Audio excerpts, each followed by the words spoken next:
and 90 minutes we have ahead of ourselves here. Motherwell in 4th position on 43 points. Rangers, they're second on 51 points. It felt like a way bigger game. Everyone felt more fresh as well, so everyone knew what they had to do, every role, like from goalkeeper to striker. I was rusty the full 45 minutes that I've played, but no, definitely it's one of them where when you've not played for a few weeks, you're buzzing to get back into the game, but then it kind of takes you a few minutes to kind of get up to speed with it, and you've probably seen that with the goal where our shape for one of the few times this season, or our press wasn't where it needed to be in.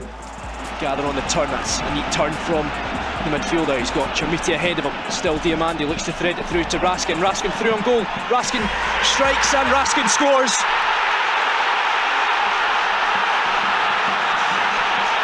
Motherwell concede at home for the first time since the 18th of October inside 7 minutes. I wasn't shocked or angry. I was thinking that right, this game could be a high-scoring game, or it could be a game where it just doesn't go our way.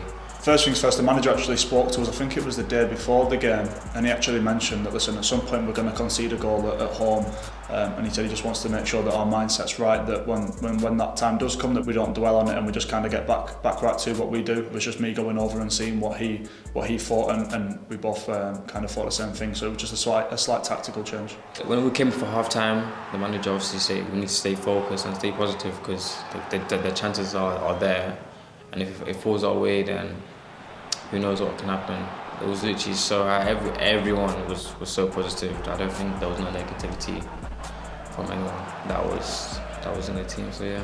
I even go back to the game we played at the weekend, and there was a spell during the second half where they was on top of the game and they had a bit of momentum, and then all of a sudden the fans start getting up and singing, stand up and sing for Motherwell, and it just kind of gives you that little bit of energy boost, and all of a sudden we were back in control of the game. My brother rang me after the game like he always does, and he said that he was laughing because the Sky camera must have panned to me at half time and I'm bouncing the ball off my head in frustration that I was coming off. One, because of my own performance level, but then two, because I knew I was coming off, sort of thing, but he just collapsed on the ball in the box, which then for some reason when that happens in games, referees tend to give the player who falls on the ball the free kick. So it was a bit of frustration maybe that we weren't, I'd say the frustration was more that we were behind going into half time because our performance level didn't warrant that. We probably deserved to be at least going in on level terms. Outside of football, I would never show that frustration, but like football is all about emotions. Quality of the cameras clearly have shown that I've got the ball, but I don't know, I'm not going to blame the referees, but who else are you to blame? To be honest, at the time I thought the red card was a bit harsh until you see it back and then you say, right, well, fair enough, you've come to the right decision. So especially when you're playing in a game that's got that much hype around it and the speed's that high, I thought Oscar, when he came on at half time for the second half, was outstanding.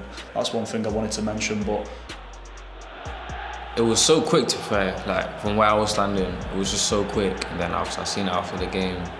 It was bad. Like, you just got in with the step, so I'm so fortunate for Lucas to miss the games he'd missed. So I was thinking, if we can just hold this 1-0, this 1-0 deficit right now for another 10 minutes, and we can get on top, then maybe they will start crumbling, because we know how good we are keeping the ball in the final thirds and just holding the ball, and they were chasing the ball even though we had one less man. Like the positivity around the stadium and like just on the pitch, it's unbelievable. Like the feeling right now at this football club it's a different level than last season, I'll tell you that. Yeah, it's just a natural thing then that you recognise that Wardy's your spare man, and if they want to press Wardy, then it means that ultimately you've got an extra number somewhere else in the pitch. So, and thankfully Wardy's like playing with a midfielder at times, his passing's outrageous. So yeah, it's just a natural thing. Obviously when we've got the ball, I have to stretch, so it creates more space for our 10s, and then if their strikers don't want to press, kind of Ward creeps up and comes as that extra centre back really. And if we keep the ball well, then it's basically 10v10 on the pitch.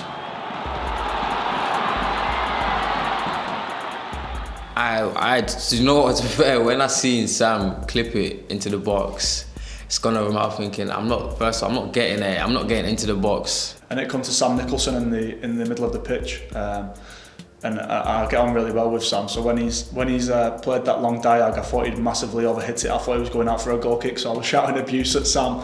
4, he's got a good leap on him. I've seen Walsh in the box, I'm thinking, hang on, like, what's going on? And then 4 does what 4 does. Walsh, he's anticipating it first, bang.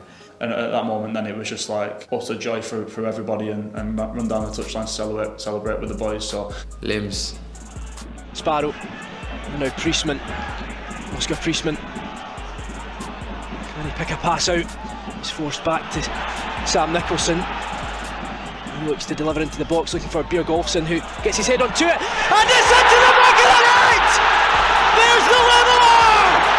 And it's Stephen Welsh on his return! And it's nothing more than Motherwell have deserved! What a moment for Stephen Welsh! This team is just completely different to anything we've seen before. It's just a different animal. And togetherness in the squad, and you can feel that from the stands as well. That point could feel better than a win.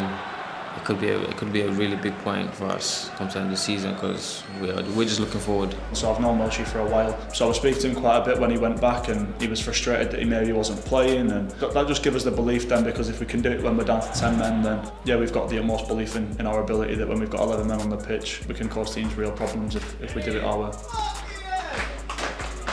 Never that.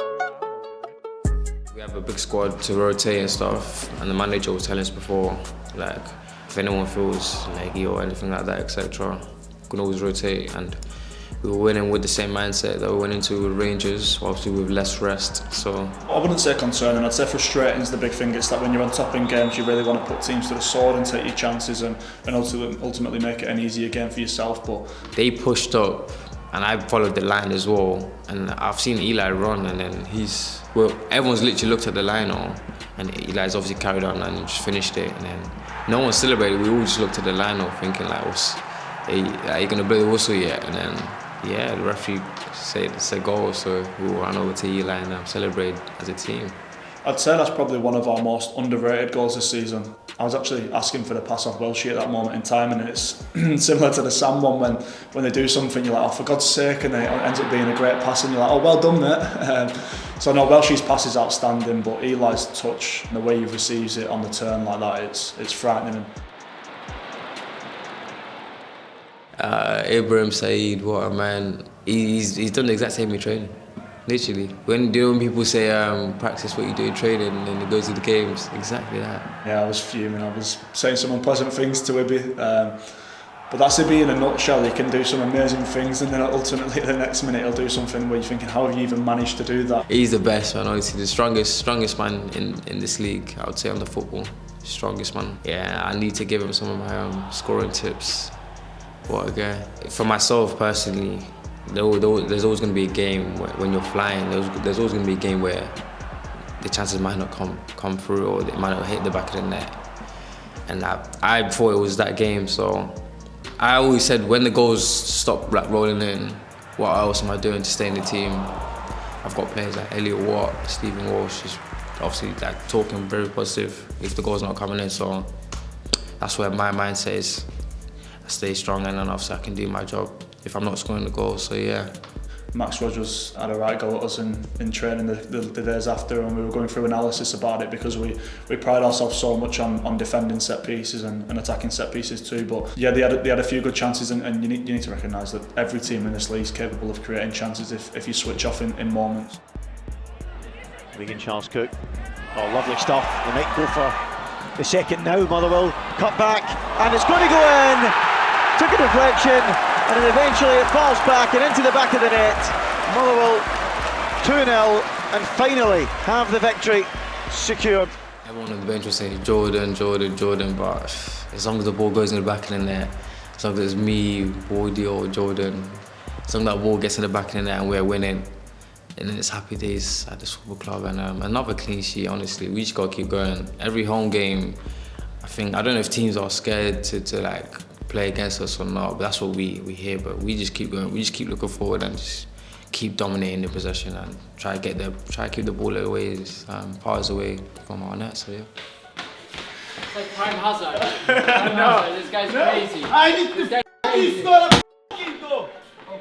No, I mean, he said Marino, I'm taking it. I go, that's one. Good job,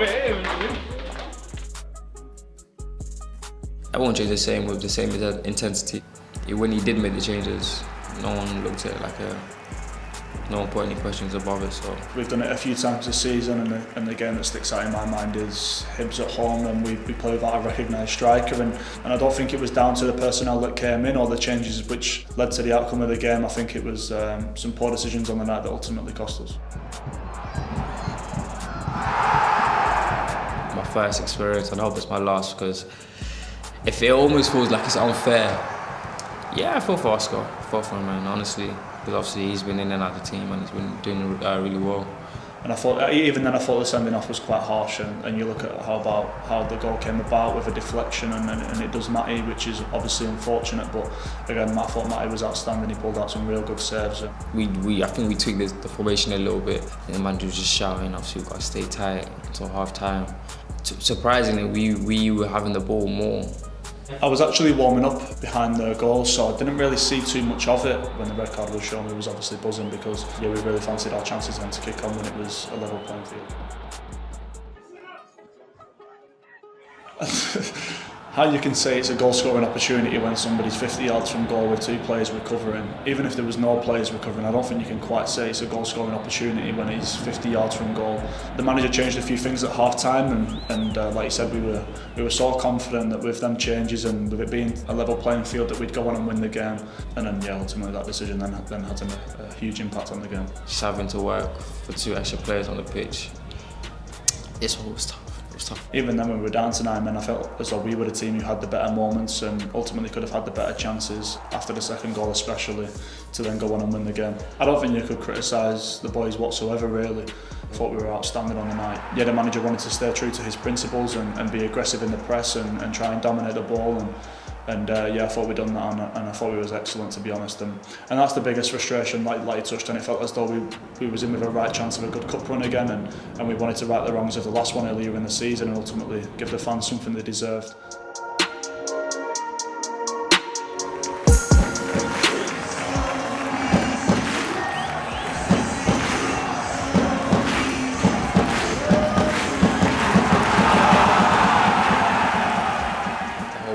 Talking about how we lost to them in the semi-finals, and we need to, get that one back. So from minute one, he just said you need to be aggressive. Every duel, anything you do, just make sure it's aggressive and positive.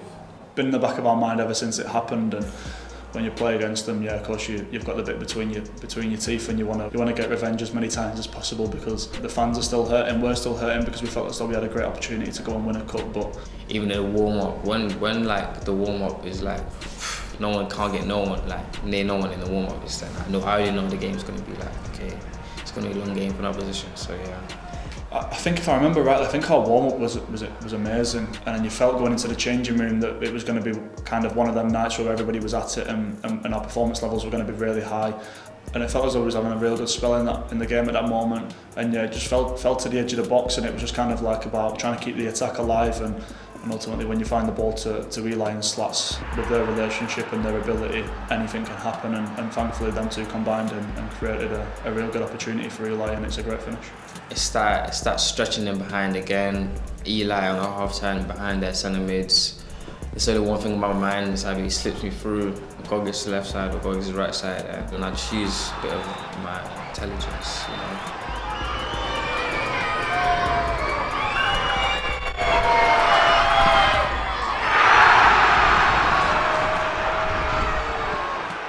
But I felt as though we had great control in the game, and we were creating a lot of chances, and with things like when players get carried away and they overreact in the moment, or they say things pre-game or even post-game, sometimes it can ultimately come back and bite you in the backside, and we've seen that they're a team who can score goals when you maybe don't expect them to. So even at 3-0 it's a difficult scoreline because one goal just kind of changes the whole mood, and it's the thing that goes through my head is let's not overreact too soon. Points in the bag, and also I was also screaming at the lads saying like we need to score more goals because we need to embarrass these guys. They embarrassed us in the semi-finals. So Ibi had his little dance, but obviously me and Manny knew because he's always he's dancing, he's doing all of these tricks and stuff in the change rooms. It wouldn't have been pre-planned, no nothing. But yeah, man, honestly, Ibi is the funniest guy. And we've got another dance for you guys soon coming up, so this won't be planned. So yeah, I thought he was onside from the whole VAR check, but with Manny in those situations, I don't know if he's gonna shoot. I don't know if he's gonna shoot or pass me. So hey, it went in, so I'm not complaining. It's happy days. I'm buzzing for him, man. I'm buzzing for all three of us to score. Like as long as everyone in every position department scores, I'm happy, man. It's happy days. No, I was buzzing for him. Like I touched on with the chance at Rangers, you just want to see strikers and especially when the new signings just kind of get off the mark to give them the confidence and the belief. And yeah, like you touched on, we've seen him try that 1,000 times in training, whether it's successful or not. But yeah, it was nice to see it finally come off. I was buzzing for the guy, man, honestly, because he does it nearly every day in training.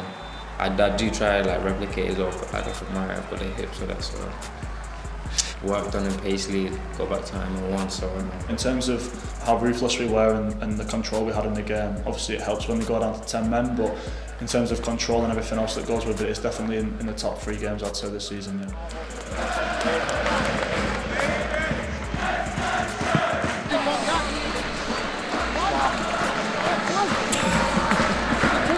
What a way to get the first one. In practice, you've seen it in practice. Finally.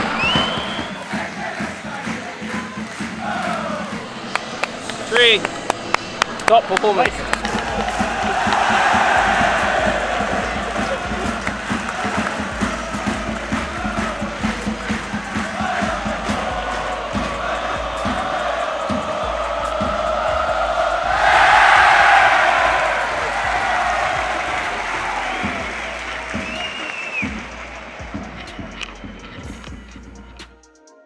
I don't think we go into games thinking like, yeah, we're gonna like roll over. We just go into games thinking with more like we have confidence and say if we are dominating possession, we've got a higher chance of winning the game.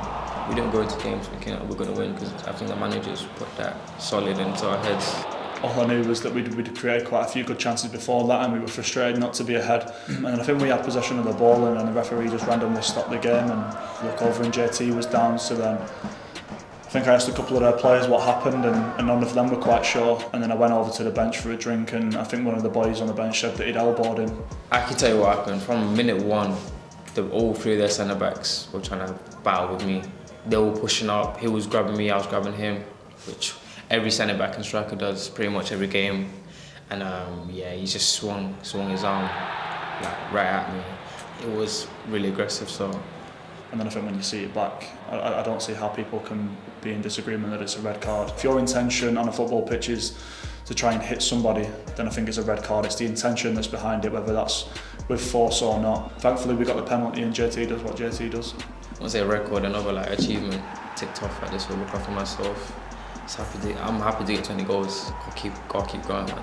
I'm literally only looking forward to like the rest of the season. No, of course, I actually remember doing an interview with Premier Sports earlier in the season. I think it was when we played somebody at home and he curled one into the top corner and asked how big of a player he could be this season, and I said he could be a huge player for us if he keeps his feet on the ground and he keeps working, and he's done that up to this point. Yeah, now's not the time for him to get carried away or start believing the hype. He's got to kind of keep his feet on the ground, and it's the mindset that he needs to have, and I'm sure he will have going forward. Ibi's won the free kick. I'm shouting at Els way before the ball's back at the free kick spot. I'm shouting at Els, like I'm giving him the finger there. So I was like, hang on, he's nowhere near me. So I've turned, I've shot a cross goal. I think it came off his boot.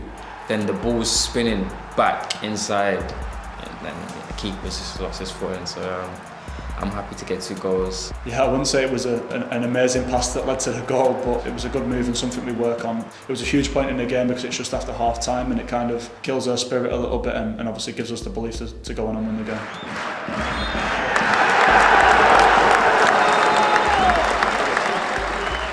Whenever you guys post, I'm looking and I'm thinking, hang on, like this is unbelievable. If you start to believe your hype and and start thinking you're a better team than you actually are, then that's when it can come back and bite you in the backside. So I think over the last 20 games we've been the best team in the league in terms of statistics and points picked up and everything else that goes with it. And if you start getting carried away or start getting sloppy in your behaviours around the place or your standards on the pitch, then you can't maintain that, and ultimately you'll have a quick downfall and you'll come back to earth real quickly. If anyone is talking about top 6 or title race, don't get your head involved, don't stick your head in it. We just got to keep looking forward. The manager's never once got carried away. I think points during the season when you're expecting to come in and you're expecting the analysis to be a really good one and he's going to praise you loads. Yeah, maybe he don't go that way and he has a real way of bringing you back down to earth. So it makes it easier when the manager's kind of drilling that message into you for more experienced players in the changing room and the leaders to kind of get a grip of it and say, like, listen, we're on the right path and we're on the path to achieving something, but let's just kind of keep on the straight and narrow and make sure we're doing our everything right that we possibly can be and keeping our feet on the ground and like I said, be hungry for more. And I've got a lot of people, good people around me, just keep my head level and to not get too excited or to not be too chilled. So it's all good, man. Literally, it's a journey. Yeah, we'll let the fans get carried away, we'll let the press get carried away, but as a group of players and staff, we kind of need to keep going and we'll let the fans enjoy it. And so they should. They've maybe not had the success or the entertainment over the years that they would have liked, and this is a real good season for them to come and watch us. So hopefully they can keep coming back to Fair Park every week to support us, and yeah, we'll see where it takes us. I was the best player in the park there.